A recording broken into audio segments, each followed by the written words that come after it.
மாந்தர் அனைவருமே வாருங்கள், இறைவன் அழைப்பை ஏற்று அவரில் மகிழுங்கள். இறையரசின் அன்பு மாந்தர் அனைவருமே வாருங்கள், இயேசுவில் நாமும் வாழ்ந்திட வேண்டும், அவரின் பாதையிலே நாம் நடந்திட வேண்டும். இயேசுவில் நாமும் வாழ்ந்திட வேண்டும், அவரின் பாதையிலே நாம் நடந்திட வேண்டும். பாவம் போக்கிட வேண்டும், கோபம் நீக்கிட வேண்டும், என்றும் அடுத்தவரை அன்பு செய்ய வேண்டும், அடுத்தவரை அன்பு செய்ய வேண்டும். இறையரசில் அன்பு மாந்தர் அனைவருமே வாருங்கள். இந்த புனித பலியானது கோவில்பட்டி கென்னடி செல்வம் இவர்களால் ஒப்புக் கொடுக்கப்படுகின்றது.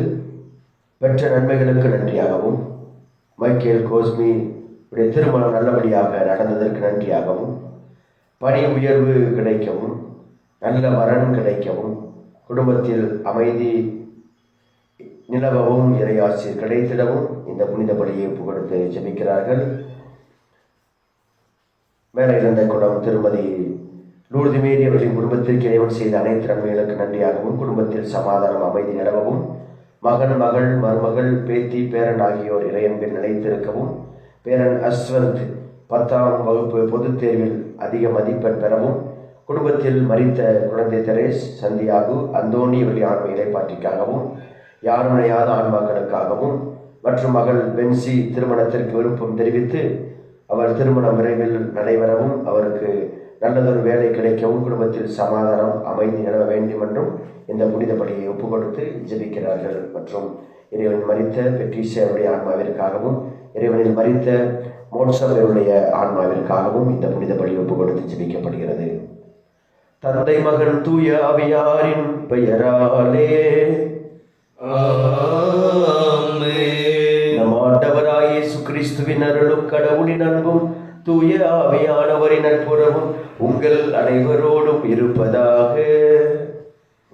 ஆன்மாவோடும் இருப்பதாக. இயேசு கிறிஸ்துவில் பிரியமுள்ள சகோதர சகோதரிகளே, நம்பிக்கையின் வழியாகத்தான் நாம் மீட்பையும் சுகத்தையும் விடுதலையும் பெற்றுக்கொள்ள முடியும். இந்த நம்பிக்கை என்பது ஆண்டவர் இயேசுவிடத்தில் நாம் கொண்டிருக்கிற நம்பிக்கை நமக்கு வாழ்வை கொண்டு வருகிறது, சுகத்தை கொண்டு வருகிறது. ஆண்டவரை நம்பிக்கையோடு தேடி வந்தவர்கள் நலம் பெற்றார்கள், விடுதலை பெற்றார்கள். நாமும் நம்பிக்கையோடு இந்த நாளிலே ஆண்டவரை அணுகிச் செல்லுவோம். இந்த புனிதபடி வழியாக அவர் நம்மிடத்திலே வர இருக்கிறார். நாம் அவரிடத்திலே செல்ல தேவையான அருளை கேட்போம்.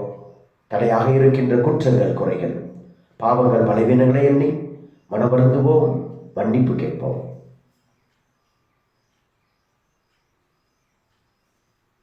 எல்லாம் வல்ல இறைவனிடமும் சகோதர சகோதரிகளிடமும் நான் பாவியை ஏற்றுக்கொள்கிறேன். ஏனெனில் என் சிந்தனையாலும் சொல்லாலும் செயலாலும் கடமையில் தவறியதாலும் பாவங்கள் பல செய்தேன். என் பாவமே, என் பாவமே, என் பெரும் பாவமே. ஆகையால் எப்பொழுதும் கனியான புனித மரியாதையும் வானதூதர் புனிதர் அனைவரையும் சகோதர சகோதரிகளையும் உங்களையும் எனக்காக வேண்டிக் கொள்ள எல்லாம் வல்ல இறைவன் நம்மை இறக்க வைத்து நம் பாவங்களை மன்னித்து நம்மை நிலைவாழ்விற்கு அழைத்து செல்வாராக. ஆண்டவரே இரக்கமாயிரும், ஆண்டவரே இரக்கமாயிரும், கிறிஸ்துவே இரக்கமாயிரும், கிறிஸ்துவே இரக்கமாயிரும், ஆண்டவரே இரக்கமாயிரும், ஆண்டவரே இரக்கமாயிரும். மன்றாடுவோமாக. இறைவா, விவரிக்க இயலாத மறையுண்மைகளால் உலகத்தை புதுப்பிக்கின்ற உம்மை வேண்டுகின்றோம்.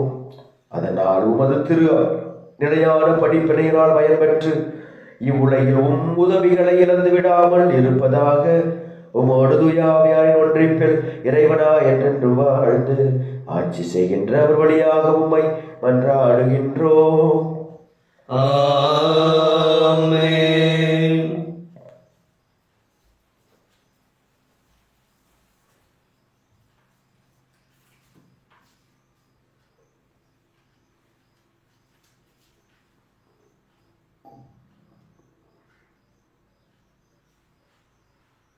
முதல் வாசகம். இனி அங்கே அழுகையும் கூக்குரலும் ஒருபோதும் கேட்கப்படா. இறைவாக்கினர் எசேயா நூலிலிருந்து வாசகம். அதிகாரம் 65, இறை வார்த்தைகள் 17 முதல் 21 முடிய. ஆண்டவர் கூறுவது: இதோ, புதிய விண்ணுலகையும் புதிய மண்ணுலகையும் படைக்கிறேன். முந்தியவை நினைத்து பார்க்கப்படுவதில்லை, மனதில் எழுவதும் இல்லை. நான் படைப்பவனற்றில் நீங்கள் என்றென்றும் மகிழ்ந்து களிகூருங்கள். இதோ, நான் எருசலேமை மகிழ்ச்சிக்குரியதாகவும் அதன் மக்களை பூரிப்பவர்களாகவும் படைக்கிறேன். நானும் எருசலேமை முன்னிட்டு மகிழ்ச்சி அடைவேன், என் மக்களை குறித்து பூரிப்படைவேன். இனி அங்கே அழுகையும் கூக்குரலும் ஒருபோதும் கேட்கப்படா. இனி அங்கே சில நாட்களுக்குள் இறக்கும் பச்சிலை குழந்தைகளை இராது. நாம் தம் வாழ்நாளை நிறைவு செய்யாத முதியவர் இரார். ஏனெனில் 100 ஆண்டு வாழ்ந்து இறப்பவனும் இளைஞனாகவே கருதப்படுவான். பாவியோ 100 ஆண்டுகள் வாழ்ந்தும் சாபத்திற்கு உட்பட்டிருப்பான். அவர்கள் வீடு கட்டி அங்கு குடியிருப்பார்கள், திராட்சை நட்டு அதன் கனிகளை உண்பார்கள். ஆண்டவரின் அருள்வாக்கு. இறைவா, உமக்கு நன்றி. பதிலுரை பாடல். பல்லவி. ஆண்டவரே, உம்மை புகழ்வேன், ஏனெனில் என்னை கை தூக்கி விட்டீர். ஆண்டவரே, உம்மை புகழ்வேன், ஏனெனில் என்னை கை தூக்கி விட்டீர். ஆண்டவரே, உம்மை ஏத்தி புகழ்வேன், ஏனெனில் நீர் என்னை கை தூக்கி விட்டீர். என்னை கண்டு என் பகைவர் மகிழ நீர் விடவில்லை. ஆண்டவரே, நீர் என்னை பாதாளத்திலிருந்து ஏறி வரச் செய்தீர். சாவு குழியில் இறங்கிய எனது உயிரை காத்தீர். பல்லவி. ஆண்டவரே, உம்மை புகழ்வேன், ஏனெனில் என்னை கை தூக்கி விட்டீர். இறை என்பரே, ஆண்டவரை புகழ்ந்து பாடுங்கள். தூயவராம் அவரை நினைத்து நன்றி கூறுங்கள். அவரது சினம் ஒரு நொடி பொழுதுதான் இருக்கும். அவரது கருணையோ வாழ்நாள் முழுவதும் நீடிக்கும். மாலையில் அழுகை, காலையிலோ ஆர்ப்பரிப்பு. பல்லவி. ஆண்டவரே, உம்மை புகழ்வேன், ஏனெனில் என்னை கை தூக்கி விட்டீர். ஆண்டவரே, எனக்கு செவிசாயும், என் மீது இறங்கும். ஆண்டவரே, எனக்கு துணையாயிரும். நீர் என் புலம்பலை களி நடனமாக மாற்றிவிட்டீர். என் கடவுளாகிய ஆண்டவரே, உமக்கு என்றென்றும் நன்றி செலுத்துவேன். பல்லவி. ஆண்டவரே, உம்மை புகழ்வேன், ஏனெனில் என்னை கை தூக்கி விட்டீர். ஆயன் தம் மந்தையை காப்பது போல ஆண்டவர் நம்மை காக்கின்றார். ஆயன் தம் மந்தையை காப்பது போல ஆண்டவர் நம்மை காக்கின்றார். நன்மையை நாடுங்கள், தீமையை தேடாதீர்கள், அப்போது படைகளின் ஆண்டவர் உங்களோடு இருப்பார். ஆயத்தம் மந்தையை காப்பது போல ஆண்டவர் நம்மை காக்கின்றார். ஆண்டவர் உங்களோடு இருப்பாராக. உம் ஆன்மாவோடு இருப்பாராக. யோவான் எழுதிய நற்செய்தியிலிருந்து வாசகம். ஆண்டவரே, மாட்சி உமக்கே. யோவான் நற்செய்தி அதிகாரம் 4. வாழ்வு தரும் இறை வார்த்தைகள் 43 தொடக்கம் 54 முடிய. அக்காலத்தில் இயேசு சமாரியாவிலிருந்து கலிலேயாவுக்கு சென்றார். தம் சொந்த ஊரில் இறைவாக்கினருக்கு மதிப்பு இராது என்று அவரே கூறியிருந்தார்.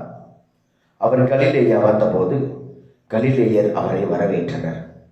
ஏனெனில் அவர்கள் திருவிழாவுக்கு சென்றிருந்த போது எருசலேமில் அவர் செய்தவை அனைத்தையும் கண்டிருந்தனர். கலிலேயாவில் உள்ள கானாவுக்கு இயேசு மீண்டும் வந்தார். அங்கேதான் அவர் தண்ணீரை திராட்சை ரசமாக்கி இருந்தார். கப்பர்நகூமில் அரச அலுவலரின் மகன் ஒருவனை நோயுற்றிருந்தான். இயேசு யூதேயாவிலிருந்து கலிலேயாவுக்கு வந்திருப்பதாக கேள்விப்பட்ட அரச அலுவலர் அவரிடம் சென்று சாவும் தருவாயிலிருந்த தம் மகனை நலமாக்க வருமாறு வேண்டினார். இயேசு அவரை நோக்கி, அடையாளங்களையும் அருஞ்செயல்களையும் கண்டாலன்றி நீங்கள் நம்பவே மாட்டீர்கள் என்றார். அரச அலுவலர் இயேசுவிடம், ஐயா, என் மகன் இறக்கும் முன் வாரும் என்றார். இயேசு அவரிடம், நீர் புறப்பட்டு போ, உன் மகன் பிழைத்துக் கொள்வான் என்றார். அவரும் இயேசு தம்மிடம் சொன்ன வார்த்தையை நம்பி புறப்பட்டு போனார். அவர் போய்கொண்டிருக்கும் போதே அவருடைய பணியாளர்கள் அவருக்கு எதிர்கொண்டு வந்து, மகன் பிழைத்துக் கொண்டான் என்று கூறினார்கள். எத்தனை மணிக்கு நோய் நீங்கியது என்று அவர் அவர்களிடம் வினவ, அவர்கள், நேற்று பிற்பகல் 1 மணிக்கு காய்ச்சல் நீங்கியது என்றார்கள். உன் மகன் பிழைத்துக் கொள்வான் என்று இயேசு அந்நேரத்தில் தான் கூறினார் என்பதை அவன் தந்தை நினைவு கூர்ந்தார். அவரும் அவர் வீட்டார் அனைவரும் இயேசுவை நம்பினர். இயேசு யூதேயாவிலிருந்து கலிலேயாவுக்கு வந்த பிறகு செய்த 2வது அரும் அடையாளம் இதுவே. ஆண்டவரின் அருள் வாக்கு. கிறிஸ்துவே உமக்கு புகழ். இயேசுவுக்கே புகழ். இயேசுவுக்கே புகழ். இயேசுவுக்கே நன்றி. இயேசுவுக்கே நன்றி. இயேசுவுக்கே மகிமை. இயேசுவுக்கே மகிமை. இயேசுவுக்கே ஆராதனை. இயேசுவுக்கே ஆராதனை. மரியே வாழ்க. மரியே வாழ்க. மரியே வாழ்க. மரியே வாழ்க. இயேசு கிறிஸ்துவில் பிரியமுள்ள சகோதர சகோதரிகளே, யோவான் நற்செய்தி 3வது அதிகாரம் 17வது திருவசனத்துல நாம் இவ்வாறு வாசிக்கிறோம். அவர் மீது நம்பிக்கை கொள்ளும் அனைவரும் நிலை வாழ்வை பெற்றுக்கொள்வர். யோவான் நற்செய்தி 3வது அதிகாரம் 17வது திருவசனம். உலகத்திற்கு தண்டனை தீர்ப்பு அளிக்க அல்ல, உலகத்திற்கு தண்டனை தீர்ப்பு அளிக்க அல்ல, தம் மகன் வழியாக அதை மீட்கவே கடவுள் அவரை உலகிற்கு அனுப்பினார். கடவுள் இயேசுவை உலகிற்கு அனுப்பினார். ஆக உலகிற்கு தண்டனை தீர்ப்பு அளிக்க அல்ல, மாறாக பாவத்தின் தண்டனையினால் இந்த உலகத்திற்கு மனித இனம் கட்டிக்கொண்ட சாபங்களையும் நோய்களையும் வேதனைகளையும் சாவையும் சாத்தானின் அதிகாரத்தையும் வென்று நமக்கு விடுதலை கொடுப்பதற்காக இயேசு இந்த உலகத்திற்கு வந்தார். அவரிடத்திலே நம்பிக்கை கொள்கிற அனைவருக்கும் இது சாத்தியமாகும். இது அனைவருக்கும் சாத்தியமாகும். அன்புக்குரியவர்களே, இயேசுவின் மீது நம்பிக்கை கொண்டிருக்கிற நாம், அவர் மீது நாம் வைத்திருக்கிற நம்பிக்கை நமக்கு பலனளிக்கும், நிறைந்த பலனளிக்கும் என்பதை இந்த நாளில ஆண்டவர் இயேசு கற்றுக் கொடுக்கிறார். ஆண்டவரை தேடி எத்தனையோ பேர் வந்தார்கள்.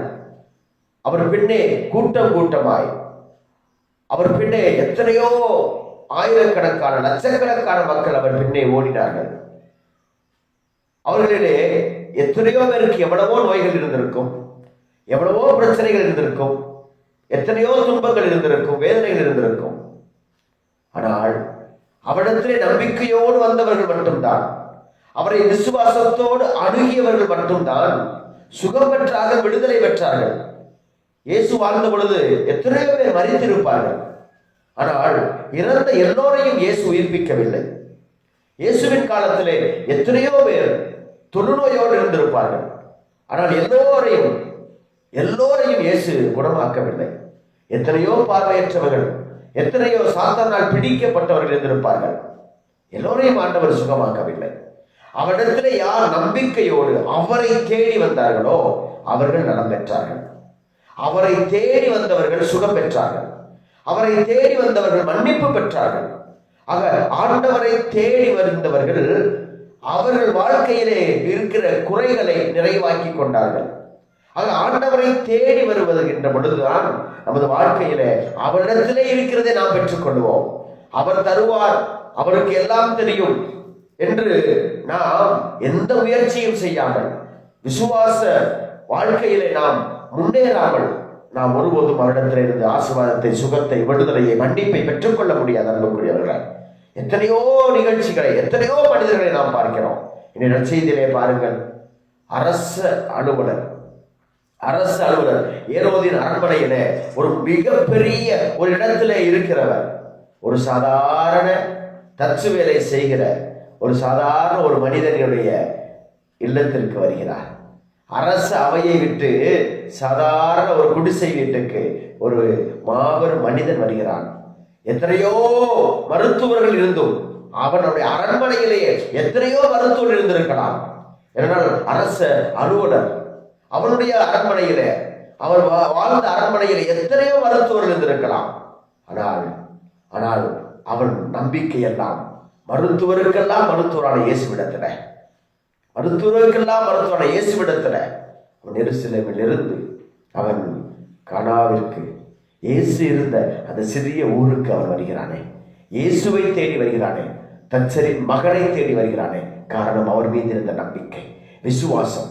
என் மகனை பிழைக்க வைப்பதற்கு இந்த உலகத்தின் மருந்துகள், மாத்திரைகள், இந்த உலக மருத்துவம் அது ஒருபோது பயன் தராது. மாறாக மனுமகன் இயேசு கிறிஸ்துவினால் மட்டுமே, இறை மகனால் மட்டுமே, இயேசுவால் மட்டுமே முடியும் என்ற நம்பிக்கை, விசுவாசத்துல அவன் இயேசுவை தேடி வருகிறான். அன்புக்குரியவர்களே, மார்க் நற்செய்தியில 5வது அதிகாரம் 25 முதல் 29 வசனங்களில நாம் பார்க்கிற பொழுது, ஆண்டவர் இயேசு கிறிஸ்து அவர் நடந்து போய் கொண்டிருக்கிறார்.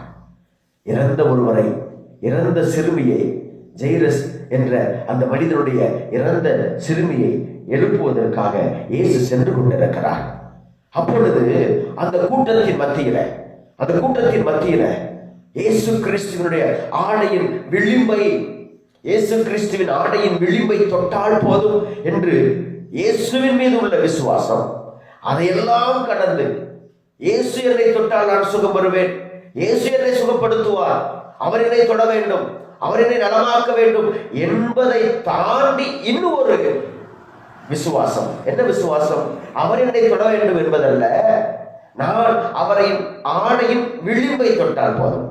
12 ஆண்டுகளாக பெரும்பாலுள்ள நோயினால் துன்புற்றுக் கொண்டு துயரற்றுக் கொண்டிருந்த பெண், அதைவிட அவன் வாழ்க்கையில என்ன ஒரு மோசமான சூழல் என்றால், அவர் செல்லாத மருத்துவர்கள் இல்லை, அவர் பார்க்காத மருத்துவம் இல்லை, அவர் செல்லாத மருத்துவர் இல்லை, பார்க்காத மருத்துவம் இல்லை. எதுவும் அவள் வாழ்க்கையிலே பயனளிக்கவில்லை, அவளை சுகமளிக்கவில்லை. 12 ஆண்டுகள் போராட்டம்.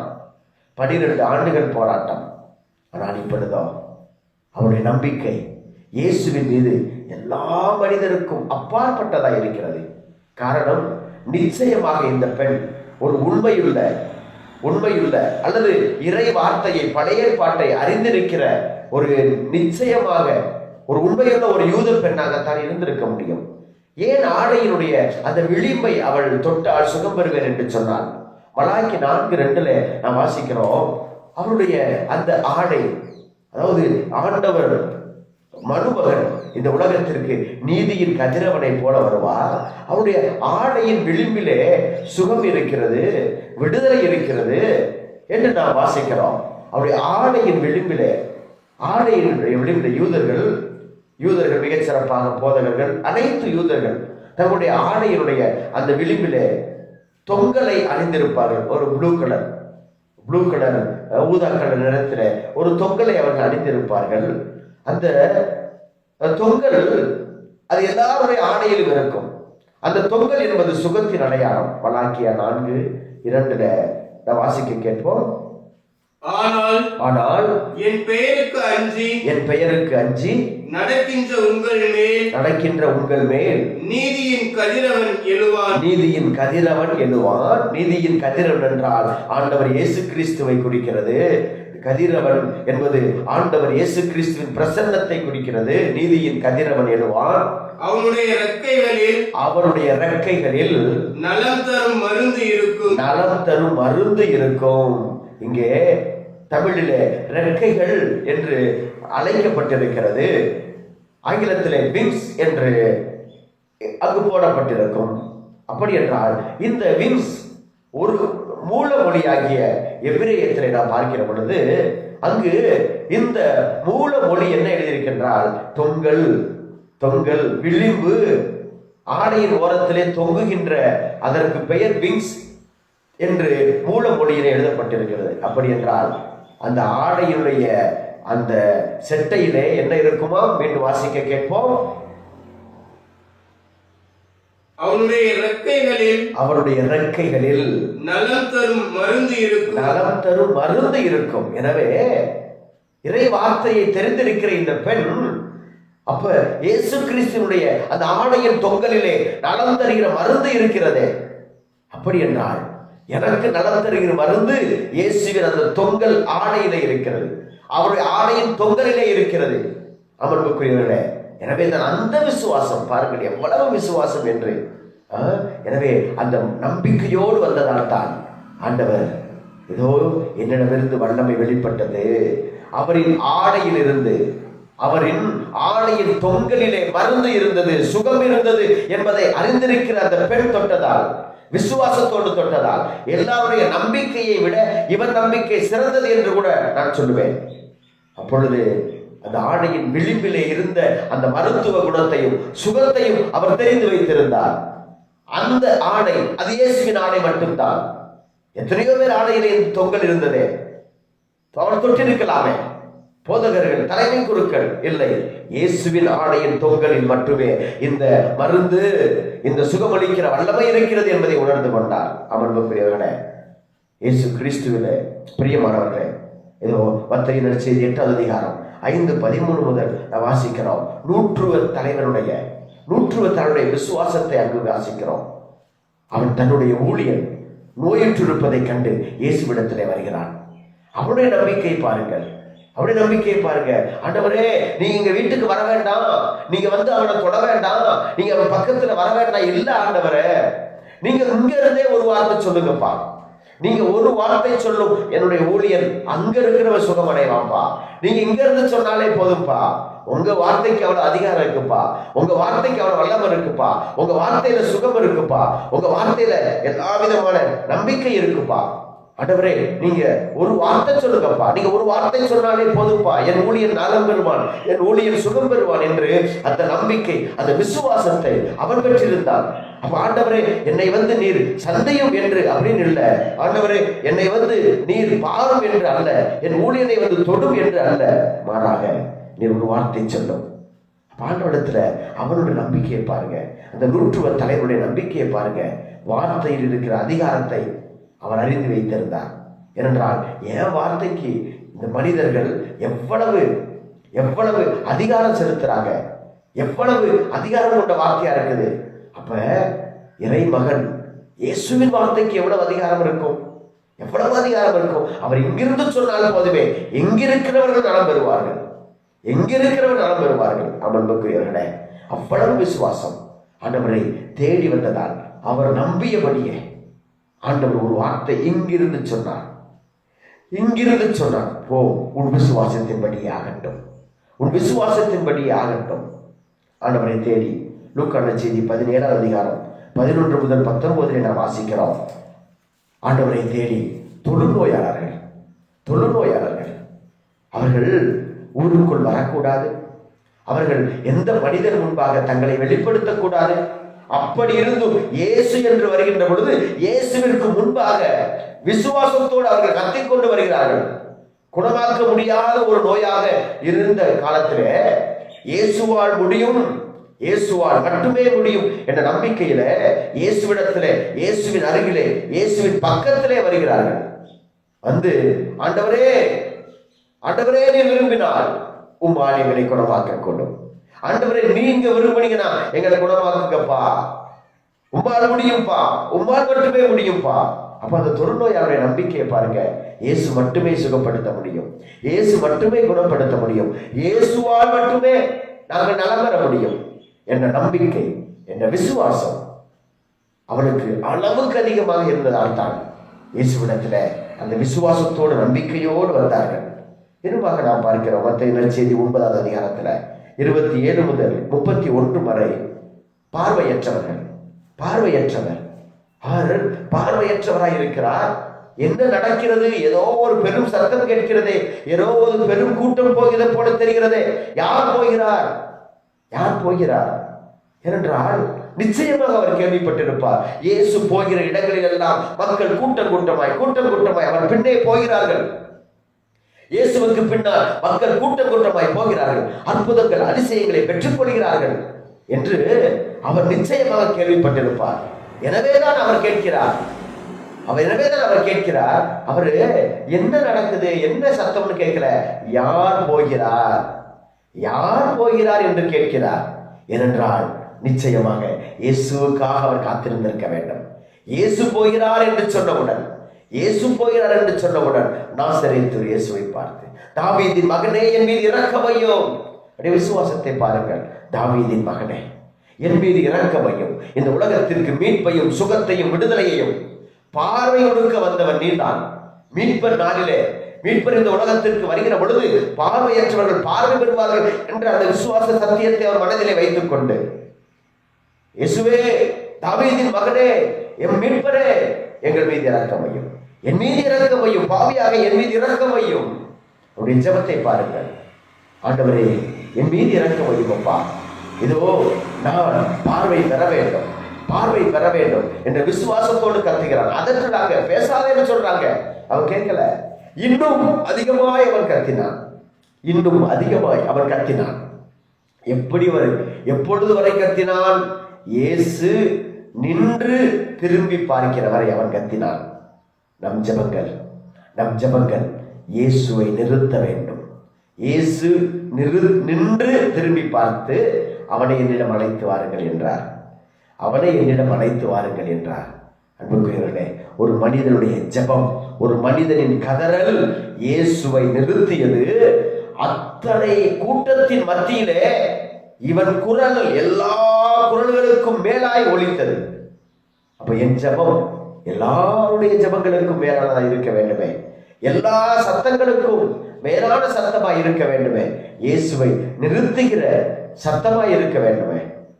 மார்க் நற்செய்தி 5ஆம் அதிகாரம் 22-24 ஆண்டவர் இறந்து போன ஜெயிரஸ் என்பவருடைய மகனை எழுப்புவதற்காக சென்றிருக்கிறார். அவர் கேட்கிறார், ஆண்டவரே என் மகள் இறந்து விட்டாள், நீங்க வந்தீங்கன்னா என் மகள் சுகம் பெறுவாள். என் மகள் இறந்து விட்டால் நீர் வந்தால் அவள் உயிர் தருவாள். நம்பிக்கை பாருங்க. எத்தனை பேர் என்ன சொல்லிப்பாங்க, சேர்ந்துட்டாங்க, இறந்தவா எப்படி உயிர் தருவா, செத்து போயிட்டாள ஏன் என்று எத்தனை பேர் அவருடைய விசுவாசத்தை, அவருடைய நம்பிக்கையை கேலி செஞ்சிருப்பாங்க. அவரை எத்தனை பேர் இழிவுபடுத்தி இருப்பாங்க. அவர் இல்ல, நான் இயேசுட்ட போறேன், இயேசு நான் கூட்டு வர்றேன். இயேசுவை கூப்பிடுவதற்காக அவர் சென்றார். இறந்த மகளை இல்லத்திலே போட்டுவிட்டு எந்த தகப்பன் போவார்? தன் மகள் இறந்திருக்கிற பொழுது எந்த தகப்பன் தன் மகளை விட்டு எங்கோ இருக்கிற இயேசுவை தேடி போவார்கள்? ஆனால் அந்த மகனுக்கு, அந்த ஜெயிரஸுக்கு இருக்கிற நம்பிக்கையை பாருங்கள். என் மகள் இறந்து விட்டாள், ஆம், ஆனால் இறந்த என் மகளை உயிர்ப்பிக்கிற ஒருவர் இருக்கிறார். நான் என் மகளை இழந்திருக்கிறேன், அவளை மீண்டும் நான் பெற்றுக்கொள்ள எனக்காக ஒருவர் இருக்கிறார். ஒருவரிடத்திலே போனால் இறந்த என் மகள் உயிர் தருவாள், இறந்த என் மகள் மீண்டும் உயிரோடு வருவாள் என்ற நம்பிக்கை.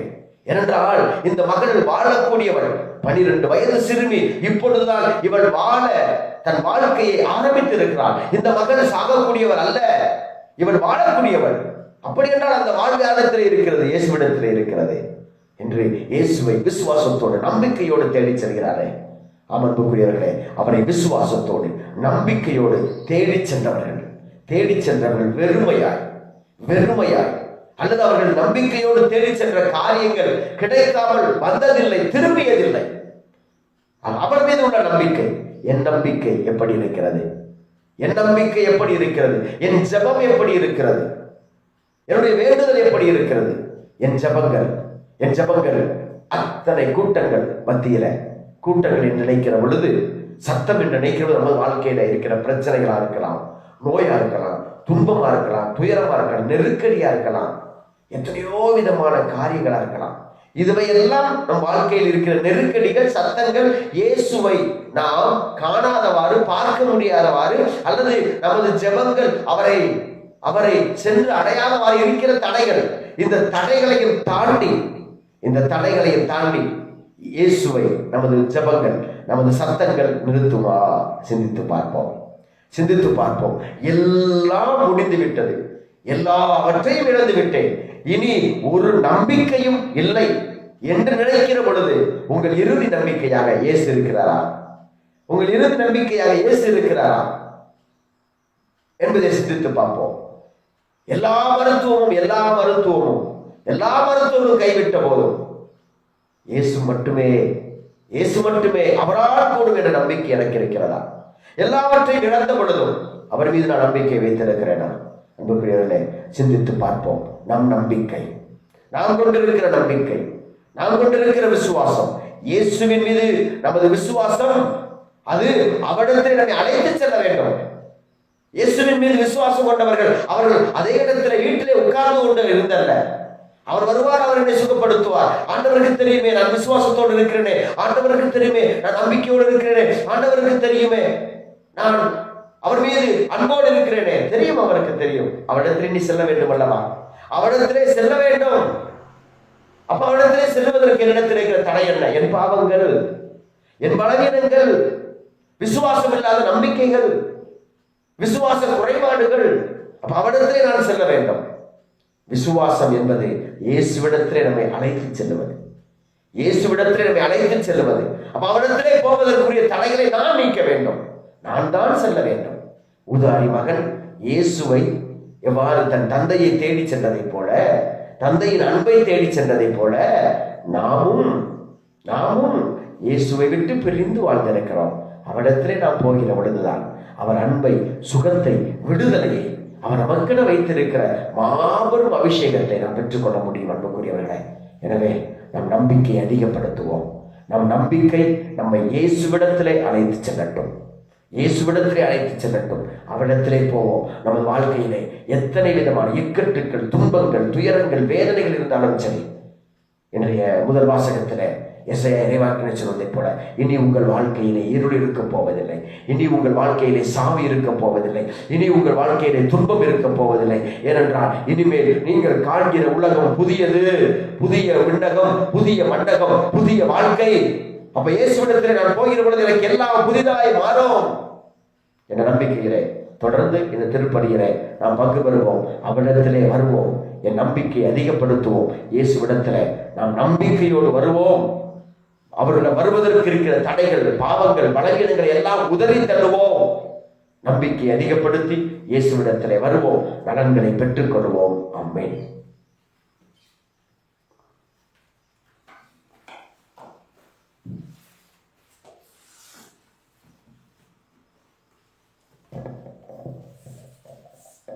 இதய காணிக்கை, இரவாத காணிக்கை, இறை மனித உறவின் சின்னமாம் அன்பின் காணிக்கை. இறையே இதை ஏற்றிடுவாய், உனதாய் என்னை மாற்றிடுவாய். இறையே இதை ஏற்றிடுவாய், உனதாய் என்னை மாற்றிடுவாய். இதய காணிக்கை, இரவாத காணிக்கை, இறை மனித உறவின் சின்னமாம் அன்பின் காணிக்கை.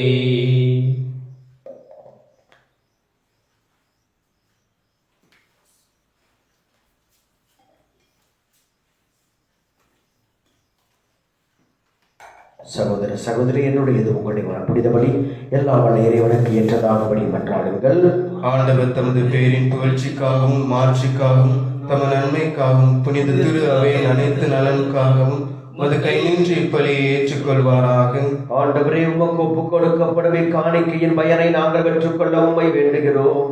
அதனால் இவ்வுலகின் பழைய நிலையிலிருந்து மனம் திரும்பி தூய்மை பெற்று விண்ணக வாழ்வு நோக்கி எமது பயணத்தில் நாங்கள் உறுதிப்பிக்கப்படுவோமாக. எங்கள் ஆண்டவராகிய கிறிஸ்து வழியாக உம்மை மன்றாடுகின்றோம். ஆமென். ஆண்டவர் உங்களோடு இருப்பாரா? இருப்பாராக. உம் ஆன்மாவோடும் இருப்பாராக. இதயங்களை மேலே எழுப்புங்கள்.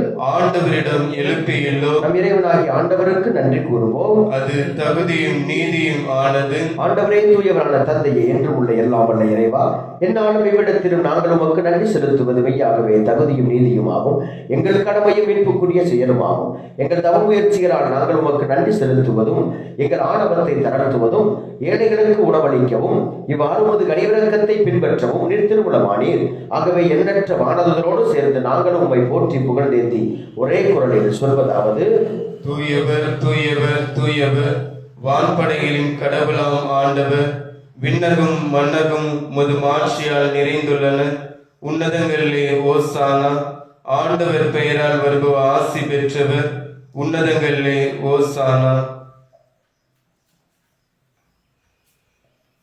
ஆண்டவரின் மெய்யாகவே தூயவர், தூய்மை அனைத்துக்கும் ஊற்று. ஆகவே உம்முடைய ஆவியை பொழிந்து இக்காணிக்கைகளை தூய்மைப்படுத்த உம்மை வேண்டுகிறோம். இவ்வாறு எங்கள் ஆண்டவர் இயேசு கிறிஸ்துவின் உடலும் இரத்தமுமாக எங்களுக்கு இவை மார்பனவாக. அவர் பாடுபட உலகம் கணிந்து தம்மை கையளித்த போது அப்பத்தை எடுத்து நன்றி செலுத்தி அதை பிட்டு தம் சீடர்களுக்கு அளித்து கூறியதாவது: அனைவரும் இதிலிருந்து பெற்று உண்ணுங்கள், ஏனெனில் இது உங்களுக்காக கையளிக்கப்படும் என் உடல்.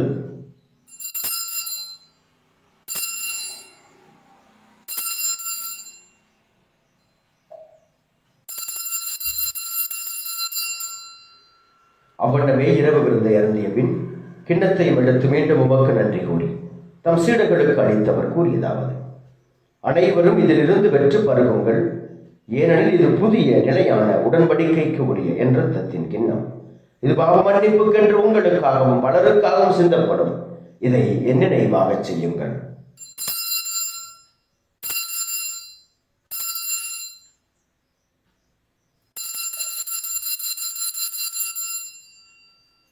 நம்பிக்கையின் மறைபொருள்.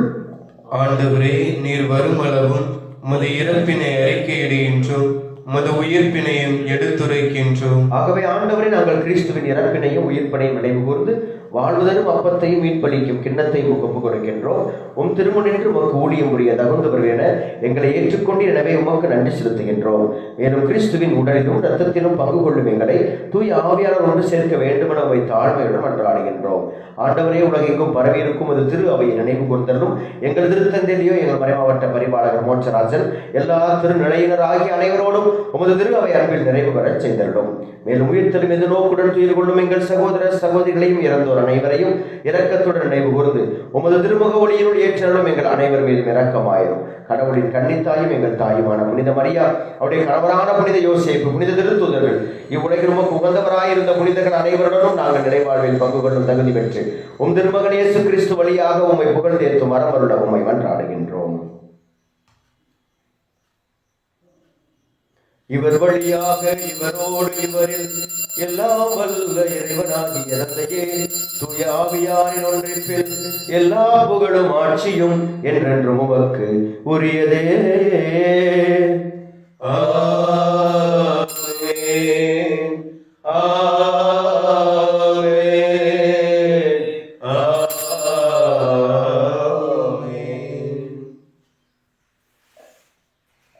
மீட்பரின் கட்டளையால் கற்பிக்கப்பட்டு இறை படிப்பினால் பயிற்சி பெற்ற நாம் துணிந்து சொல்லுவோம்: விண்ணுலகில் இருக்கிற எங்கள் தந்தையே, உமது பெயர் தூயது என போற்றப் பெறுக. உமது ஆட்சி வருக. உமது திருவுளம் விண்ணுலகில் நிறைவேறுவது போல மண்ணுலகிலும் நிறைவேறுக. எங்கள் அன்றாட உணவை இன்று எங்களுக்கு தாரும்.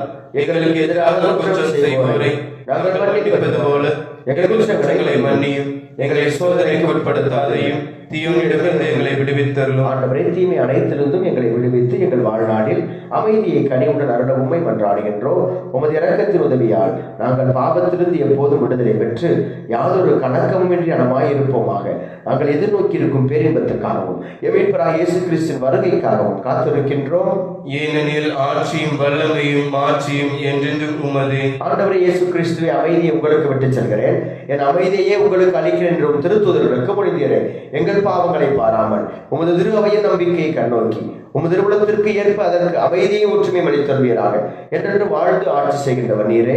ஆமென். ஆண்டவருடைய அமைதி உங்களோடு என்றும் இருப்பதாக, ஆன்மாவோடும் இருப்பதாக. ஒருவருக்கொருவர் கிறிஸ்துவின் அமைதியை பெறும். கிறிஸ்துவின் அமைதி. சமாதானம். சமாதானம் மதம். உலகின் பாவங்களை போக்கும் இறைவனின் செம்மறியே எங்கள் மேல் இரக்கமாயிரும்.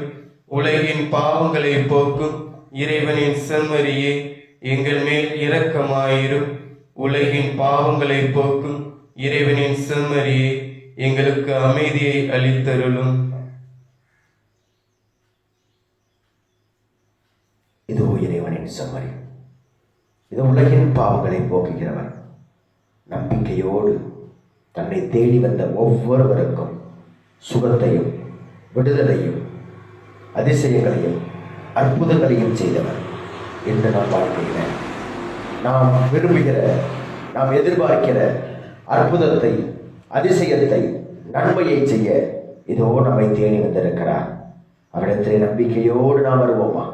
விசுவாசத்தோடு நாம் வருவோமா? இந்த என்னுடைய வாழ்வு தரும், விடுதலை தரும், சுகம் தரும் தெய்வீக திருவிருந்திற்கு அழைக்கப்பட்ட அனைவரும் பேறு பெற்றோர். ஆண்டவரே, நான் தகுதியற்றவர், சொல்லியும் எனது ஆன்மா நலமடையும்.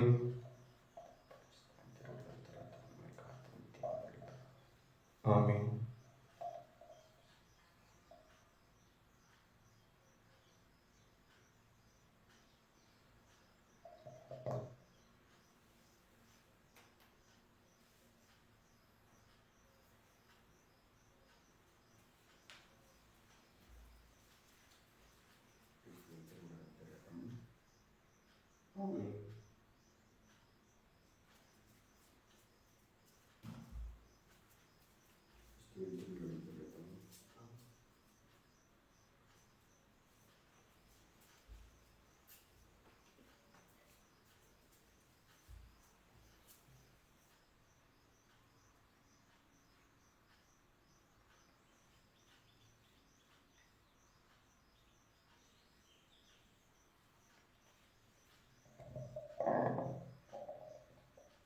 கிறிஸ்துவின் ஆன்மாவே என்னை புனிதமாக்கும். கிறிஸ்துவின் திரு உடலை என்னை மீட்டருளும். கிறிஸ்துவின் திரு இரத்தமே எனக்கு எழுச்சியூட்டும். கிறிஸ்துவின் விழாவின் தண்ணீரே என்னை கழுவிவிடும். கிறிஸ்துவின் பாடுகளே என்னை தேற்றிடும். ஓ நல்ல இயேசுவே, எனக்கு செவிசாயும். உம் திரு காயங்களுள் என்னை மறைத்தருளும். உம்மிடமிருந்து என்னை பிரிய விடாதேயும். தீய பகைவரிடமிருந்து என்னை காத்தருளும். எனது இறப்பின் வேளையில் என்னை அழைத்தருளும். உம்மிடம் வர எனக்கு கட்டளையிட்டருளும். புனிதர்களோடு எக்காலமும் உம்மை புகழச் செய்யும். ஆமென்.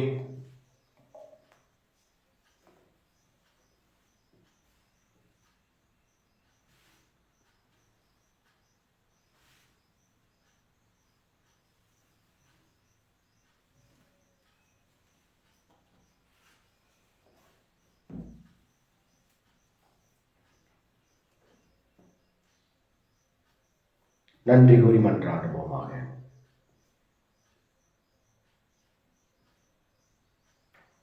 ஆண்டவரே, உம் அருள் கொடைகளால் நாங்கள் புதுப்பிக்க பெற்று வாழ்வு பெற்றிட உம்மை வேண்டுகிறோம். அவை எங்களை புனிதப்படுத்தி நிலையானவற்றுக்கு இட்டுச் செல்வனவாக எங்கள் ஆண்டவராகிய கிறிஸ்து வழியாக உம்மை மன்றாடுகின்றோம். ஆண்டவர் உங்களோடு இருப்பாராக. எல்லாம் வல்ல இறைவன் தந்தை, மகன், தூய ஆவியானவர் உங்கள் ஒவ்வொருவரின் நிறைவாய் ஆசீர்வதித்து வழிநடத்தி புனிதப்படுத்தி காப்பாராக. இறைவனின் அன்பிலும் அன்னை மரியின் பரிந்துரையிலும் பராமரிப்பு வாழ சென்று வாழுங்கள். திருப்பணி நம் வாழ்வில் தொடரட்டும். இறைவனுக்கு நன்றி. என்னில் வந்த நாதனுக்கு, என்னை காக்கும் தேவனுக்கு நெஞ்சார என்றும் நன்றி சொல்வேன்.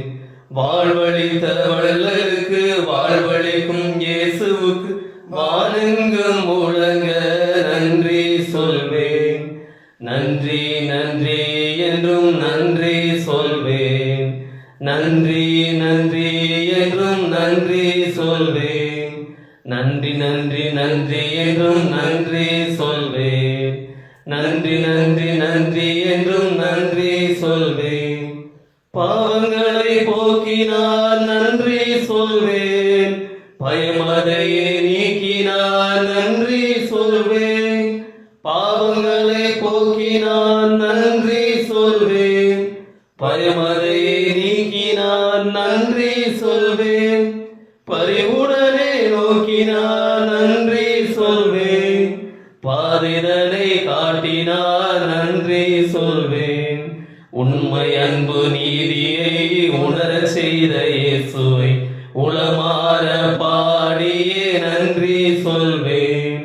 நன்றி நன்றி என்றும் நன்றி சொல்வேன். நன்றி நன்றி என்றும் நன்றி சொல்வேன். நன்றி நன்றி நன்றி என்றும் நன்றி சொல்வேன். நன்றி நன்றி நன்றி என்றும் நன்றி சொல்வேன். இயேசுவின் மகா பரிசுத்த திரு இருதயமே, எங்கள் மேல் இரக்கமாயும் மரியாளின் மாசற்ற இருதயமே, எங்களுக்காக வேண்டிக் கொள்ளும். இயேசுவின் ரத்தம் ஜெயம், இயேசுவின் ரத்தம் ஜெயம். இயேசுவின் ரத்தம் ஜெயம், இயேசுவின் ரத்தம் ஜெயம். இயேசுவின் ரத்தம் ஜெயம். இயேசுவின் ரத்தம் ஜெயம். இயேசுவே ஆண்டவர், இயேசுவே ஆண்டவர். இன்றும் என்றும் இயேசுவே ஆண்டவர், என்றும் என்றும் இயேசுவே ஆண்டவர். இன்றும் என்றும் இயேசுவே ஆண்டவர். என்றும் என்றும் இயேசுவே ஆண்டவர். அனைத்து புனிதர்களே புனிதைகளே, எங்களுக்காக வேண்டிக் கொள்ளுங்கள். தந்தை மகன் தூய ஆவியின் பெயராலே ஆமீன். இயேசுவுக்கு புகழ், இயேசுவுக்கு நன்றி. இயேசு வாழ்க, மரியே வாழ்க.